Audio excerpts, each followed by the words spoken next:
Ahmad Shah Masod, with UN help, tried to avoid civil war in the early 1990s. But his rival, Gulbuddin Hekmatyar, rained rockets on Kabul, seeking power for himself, with Pakistani backing. Busy bazaars were laid waste. Traffic once clogged Kabul's streets. No longer. The capital's broad avenues had been places of color. Then, deserts. Kabulis sought refuge to bury their young. This man told me, "Why isn't the United Nations, if there is such a thing, helping us? Our houses are bombed and the dead are left behind."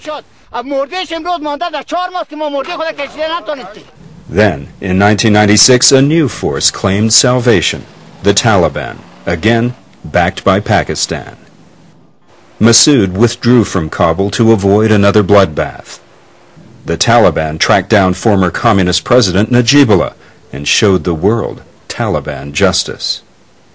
For the next 5 years, Masud's Northern Alliance was the only force that prevented the Taliban and their Arab extremist guests from taking the whole country. Tragically, successive United States administrations failed to give Masod and the Afghan people the support they deserved, or heed Masud's warnings about the Taliban and Al-Qaeda until it was too late. In April 2001, Masod addressed the European Parliament in Strasbourg.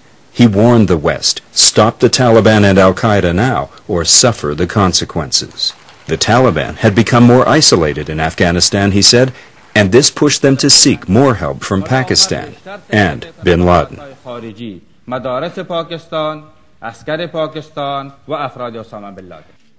Masud's appeal went unanswered.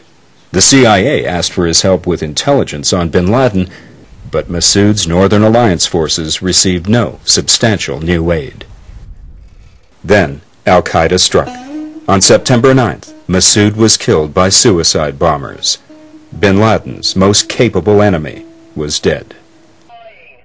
2 days later, the cost of Washington's inept policies in Afghanistan became painfully clear.